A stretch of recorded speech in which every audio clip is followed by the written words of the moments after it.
We knew that Donald Trump was going to win in New Hampshire, although many people are surprised to see the margin by which Donald Trump won by. Nikki Haley actually scored a lot of votes. The big story, however, is that Donald Trump has shattered the record for most votes received in a New Hampshire primary. So how could it be that the margin of victory was small when Donald Trump broke a record? Democrats are cheating. Now, a lot of people have pointed out to me that Rush Limbaugh had a similar plan back in 2008. I don't know a whole lot about it. Never really followed Rush Limbaugh. He encouraged Republicans to vote in Democrat primaries. Again, not super familiar with it, but many people have brought this up to me. I'm not a fan of the tactic. I think it is manipulative. I think it is cheating. I believe it is dishonorable. And this is what Democrats are doing right now. The reason why Nikki Haley was able to score so many votes in a New Hampshire primary for the Republican Party is because, admittedly, Democrats were claiming to be undeclared going into the Republican primary and voting for Haley. And even on one video, a man says it is intentionally to sabotage Republicans. Why? Because Republicans won't vote for Nikki Haley. That's the plan. If Nikki Haley wins the primary, these people say they vote for Joe Biden. And because Republicans don't want Nikki Haley, Joe Biden will win. Cheating. These are people that scream our democracy over and over again while actively trying to subvert the democratic election process.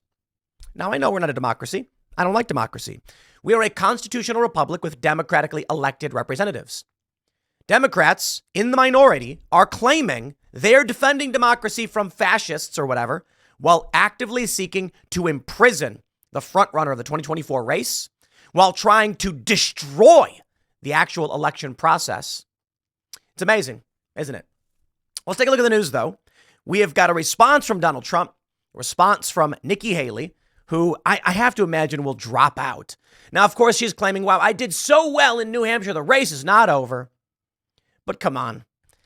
She's not going to be able to hold up in South Carolina. She'll get trounced. And not every state is going to allow something dirty like this. CNN, of course, we have to give credit to CNN, is lying. Caitlin Collins, one of the most despicable people. You know, I got to wonder if the Daily Caller ever regrets hiring such a despicable person. She claims, of course, Democrats can't vote in a Republican primary, blah, blah, blah. You see, this is what the media does. They use technicalities to manipulate you. Democrats can't vote in a Republican primary. Well, that's in a formal sense. If you are a registered Democrat, that is correct. But if you are literally just a Democrat voter who changes your party affiliation, you can. And we have video, I believe it's even from CNN, where a person admits to doing this. Quite remarkable, is it not? First, let's give Trump credit where it is due. From the Post-Millennial, they report, President Donald J. Trump scored a decisive victory on Tuesday night in New Hampshire and also set a new record. Renowned pollster Rich Barris points out Trump demolished the record for most votes ever cast for a presidential candidate in a New Hampshire primary. The record was previously held by Bernie Sanders in 2016. In 2016, Sanders received 152,193 votes, crushing Hillary Clinton. At the time of publication, 152,565 votes were cast for President Trump, with 13% of the votes yet still to be tallied. Trump triumphed over his only remaining competitor, Nikki Haley. This win serves to further solidify Trump's position as the undisputed frontrunner in the race in the GOP's 2024 presidential nomination. Well, let's not waste any time, my friends. Donald Trump is not just the front runner for the GOP primary. There is no GOP primary. Republicans overwhelmingly support Donald Trump, and Nikki Haley is being propped up by Democrats in a total scumbag move. Now, here we have from the Wall Street Journal. This is Trump defeats Haley in New Hampshire primary live results. And as we can see, tremendous news for Donald Trump, currently sitting at 163,716 votes, with 92% total votes reporting. We are hearing from various exit polls, 70% of the voters were Democrat. They were independent Democrat or Democrat voters. I want to play a video for you. I think I might have, where's this video? Charlie Kirk calls this one the smoking gun, a video clip from CNN where a man admits to being a Democrat attempting to sabotage the election. My friends, Democrats are cheating. Okay, let me explain. Let me play the video for you, and then I will talk to you about what it means to cheat versus what we should actually expect in an election and my views. Here's the clip. Nikki Haley. And why did you vote for Nikki Haley? It's a vote against Trump.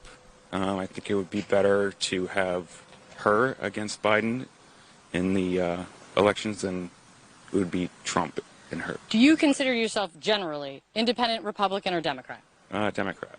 So when you undeclared, you voted for Nikki Haley. If it was Nikki Haley against Joe Biden in a general election, who are you voting for? Joe Biden. What is the... You heard it right there. This guy says he voted for Nikki Haley. He considers himself a Democrat. And that if it comes to Nikki Haley versus Joe Biden, he will vote for Joe Biden. Charlie Kirk says, smoking gun. CNN has a New Hampshire voter who is voting for Nikki Haley in the GOP primary and will switch his vote to Joe Biden in the general election. This is an outrage. This must be fixed immediately. This is cheating. But I want to make sure something is very clear to you. It's cheating in the only the most formal sense. It's politics in every other sense. Many people say that in 2020, Donald Trump was cheated. The election was stolen from him. And yeah, it was, right? But what does that mean? I am not saying widespread fraud or Chinese ballots or Dominion voting systems. By all means, adjudicate, investigate. There are a lot of weird things about 2020, and I take issue with a lot of how these things were run. No. But stolen in the colloquial sense just means it was his to lose, and he was set to win.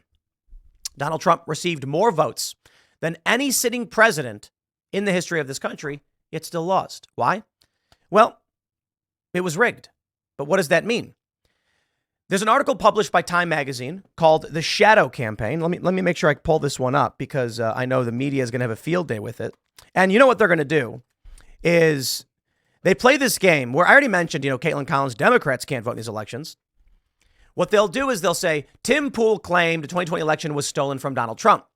Then they'll go on to say there was no evidence of fraud, blah, blah, blah. Despite the fact I'm not saying that's the case. I'm making an argument that Donald Trump was poised to win.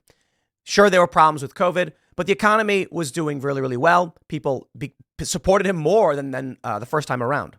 However, Time magazine points out there was a shadow campaign, which they refer to as a conspiracy unfolding behind the scenes to save the election from Trump. Prominent business, NGO, and political leaders colluded, conspired. That's Time magazine's words. Now, my point is this. I will clarify. I do not believe the election was stolen from Donald Trump. I am saying Time magazine says it was stolen from Trump, that a conspiracy unfolded behind the scenes to stop Trump from winning. How could they dare say such a thing? The secret history of the shadow campaign that saved the 2020 election. What a remarkable thing to write about. That the people in this country who wanted Donald Trump were the villains. 72, 73 million people. So if we're speaking colloquially, what does it mean that the election was stolen or rigged? And what does any of this mean? Okay, let's break this down. Politics is always cheating. There's no fair politics. Sorry. If you think we have elections where two candidates step up to a soapbox and say, if you vote for me, I will give you ABC. And the other politician goes, well, if you vote for me, I'll give you XYZ.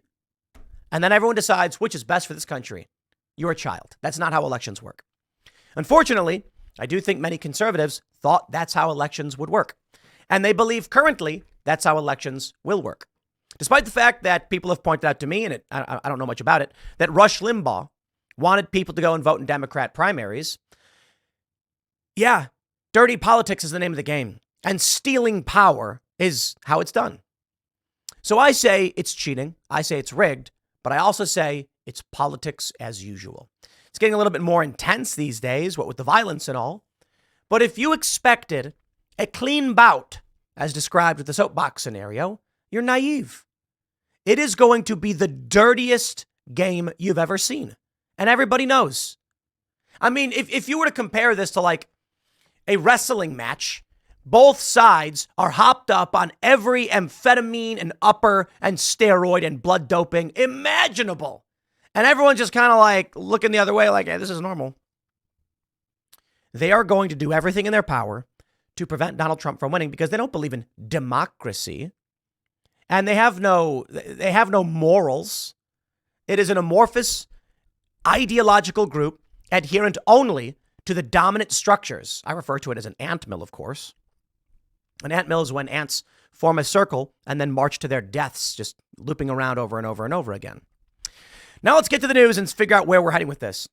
Nikki Haley congratulates Trump on New Hampshire win, challenges him to a debate. Why? Nikki Haley, look, I'll give her some benefit of the doubt. I will. I don't like her. Michael Mouse called her a witch. That was funny. There was a post and it said like Salem is cheering or Salem is in uproar over Nikki Haley or whatever or something. He's like, that's because she's a witch. Nikki Haley is stealing a bunch of money from Democrats. So I'm kind of like, whatever, I guess. I want to wait and see what she does with it. Right now, Democrats are donating to Nikki Haley, who can't win. And this may, in essence, siphon off a bunch of Democrat donor funds, which can then be used for the Republican race. So I don't know. We'll see. But she challenges Donald Trump to a debate. It's a tremendous waste of time. Nikki Haley says, I want to congratulate Donald Trump on his victory tonight. He earned it. And I want to acknowledge that. She adds, New Hampshire is first in the nation. It is not the last in the nation. The race is far from over. The race is over. And this is so infuriating. It really, really pisses me off. The race is over. We know it's over.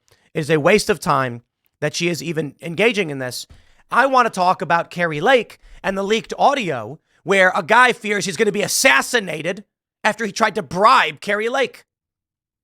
And this morning, as I'm looking over the news, man, I'm like, Trump broke a record for the most amount of votes. This is the top story. The more interesting story, however, is the conspiracy from the deep state powers, or back east, the guy calls it. But instead, because of Nikki Haley's scumbaggery, here I am talking to you about this instead. All right. Fair point. Trump takes the cake. Trump doesn't need to have this primary. He shouldn't need to have this primary. RNC should just say, okay. And Ronna McDaniel is now saying, Nikki, get out. But who cares? Because Trump won. Trump hits Haley after her New Hampshire defeat. Quote, wow, she's doing a speech like she won. What is going on? I don't know that Nikki Haley can muster anything else out of this. People have pointed out that, sure, New Hampshire allows these Democrats to pretend to be Republicans, but other states aren't going to allow that. Certainly, Democrats could have changed their party affiliation, but if you couldn't win this way in New Hampshire, you ain't going to win this way anywhere else. Basically, the entirety of the Republican Party in South Carolina has already endorsed Donald Trump.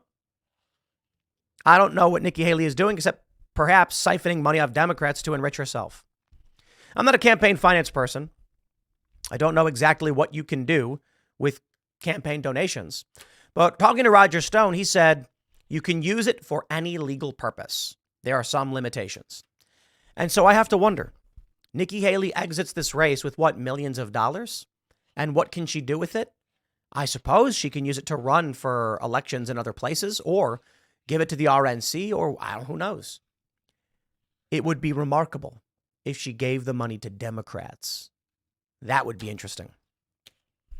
Former president noted his Tuesday night victory was his third New Hampshire primary win following his initial 2016 presidential bid. Quote, wow, she's doing a speech like she won.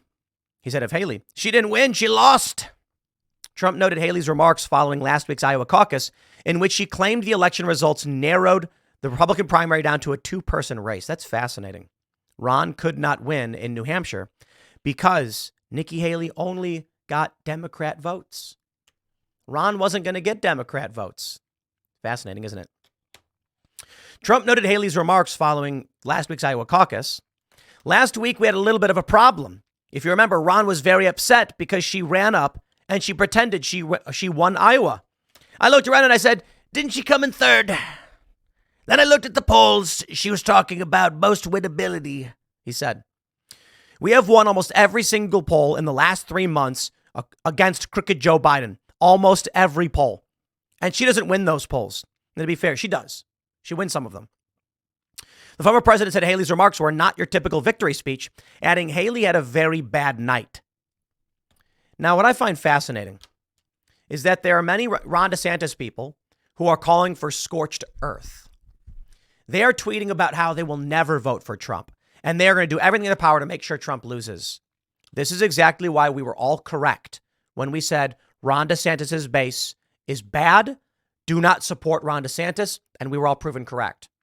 I just want to say this for everybody who is a post-liberal, disaffected liberal, moderate, libertarian-leaning individual, those who are not the staunchest of Trump supporters, not diehards. There are a lot of people who are like, I'm Trump no matter what, Vivek. Rah. And I'm like, I'm for the best candidate, happens to be Trump. But Trump can do wrong and Trump should be criticized. But there are culty people. Whatever, man. I'm glad they're for Trump. I don't care. They can be as culty and creepy as they want. Trump's the right guy for the job. But there are a lot of people who lose their minds. And now there are these DeSantis people who are tweeting about how they will go scorched earth to make sure Joe Biden beats Donald Trump. That exemplifies everything about what was wrong with the DeSantis campaign and those who are supporting him. These are desperate, emotional, angry people who operate on the same frequency as wokeness. They don't care about what's true. They don't care about what's right. They don't care about what's best for this country. They care about emotional satisfaction. And we've long seen this. There are people who suffer the same, let's call it malignancy of emotional dispossession that support Donald Trump. Fervent, rage-filled, emotional people. Donald Trump is the logical choice from any sane person. Me, I think Donald Trump's got character defects. I think he is far from perfect. I think some of his foreign policy was bad, but his foreign policy was a net benefit and a net positive for this country.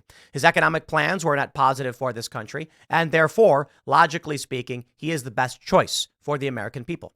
It is factual as far as I can tell.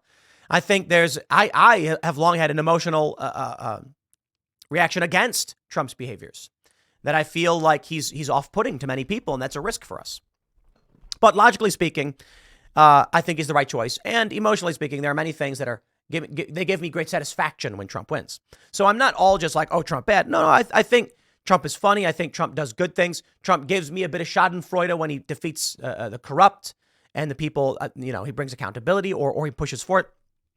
I like those things. But these people right now tweeting about how because DeSantis lost, these never Trumpers. Same game we saw in 2016. These are bad people. Ronna McDaniel wants Nikki Haley to drop out. And she should. And everybody should get behind Donald Trump.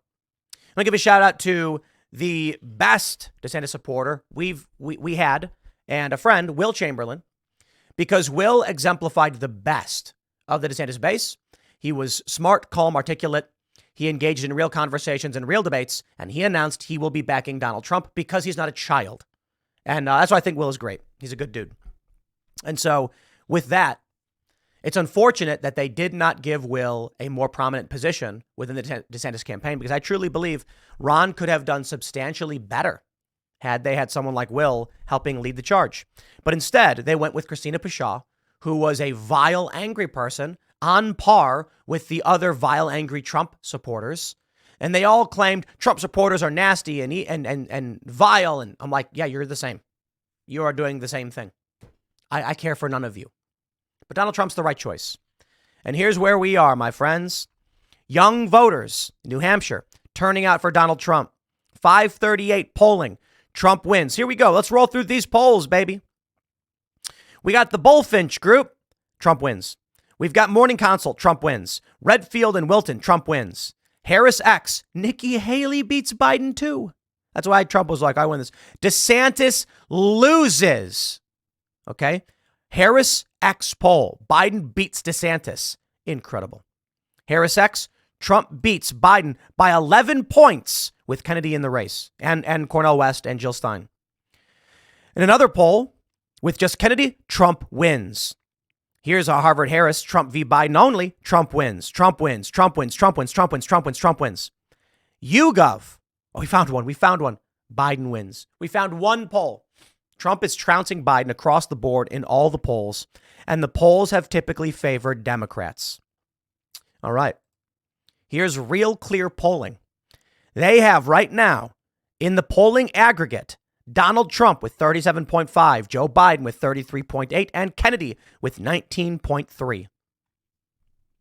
Trump wins. Now, what I fear is that come the election this November, when Trump does win in the three-way race with Biden and Kennedy, they're going to say Trump won only 37%.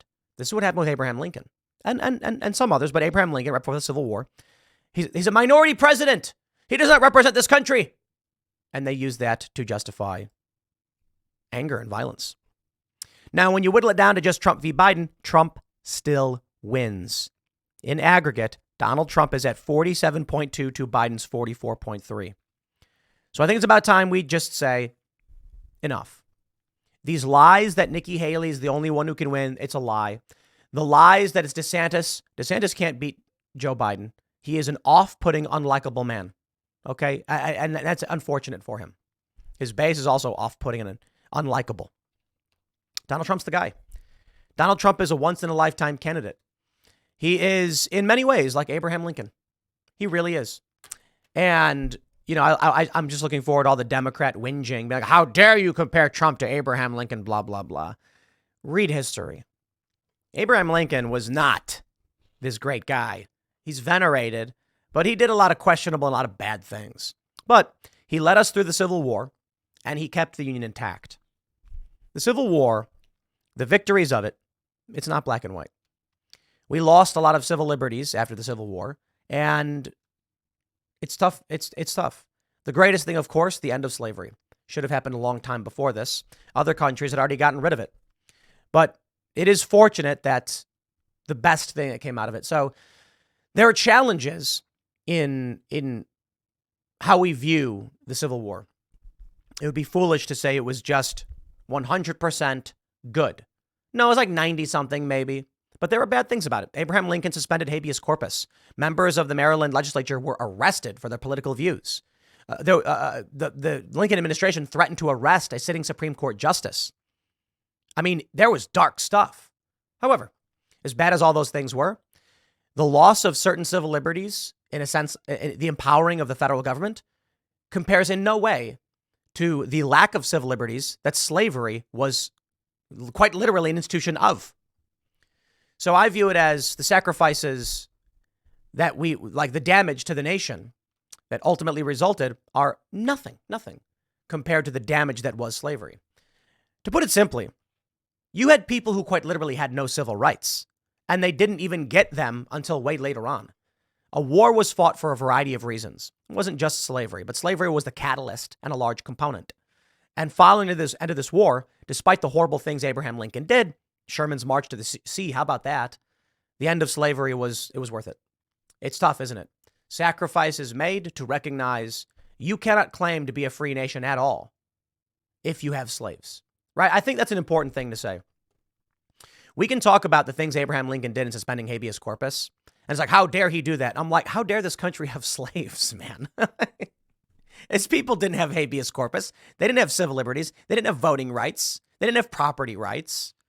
It isn't so cut and dry. A lot of people don't know this about slavery, but slaves did have money. Some slaves were able to buy their freedom.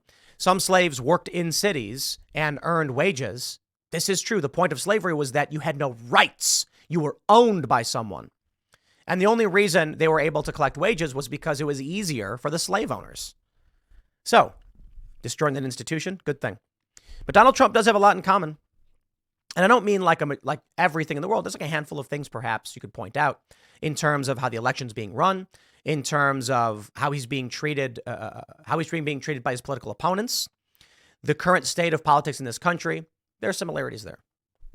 I don't think he's the great speaker. You know, Abraham Lincoln gave the Gettysburg Address. I believe it was like ad-libbed, and now it's this historical thing. So we look back at Abraham Lincoln. We say, wow, what a powerful president. What a good man. Yeah, well, he did bad things too. And Donald Trump is a good guy, but he does bad things too, because no one's perfect. But here we go, baby. The race is on. Nikki Haley's wasting our time, but, so be it. Do whatever you want to do. I'm curious to see what happens come November. If Donald Trump does win with 37% of the vote in a three-way split race, I mean, the left is going to revolt.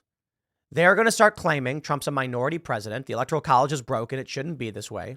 They're going to claim things like Biden got the popular vote. Trump shouldn't have won. And they're going to call for civil war. Maybe not in the direct sense. Maybe not Democrats saying, oh, we should have civil war. No, they're going to say things like we should secede because they've already said that. I do not make these things up or say them lightly. Boston Globe published the story where prominent Democrats war gamed out what they would do if Trump won 2020. And one of the things they would do was encourage West Coast states to threaten secession unless they got what they wanted. You think Trump's going to just give these West Coast states everything they want? No. He's going to say, you're sanctuary states. You're breaking the law. We're deporting these people. And they're going to say, then we'll secede. I don't understand why that would change. Not to mention, Texas is on the verge of secession as it is. The federal government trying to come in and shatter the international borders and destroy Texas. And Texas just said no. It's getting wild out there. I'll leave it there, my friends. Next segment's coming up at 1 p.m. on this channel. Thanks for hanging out, and I will see you all then.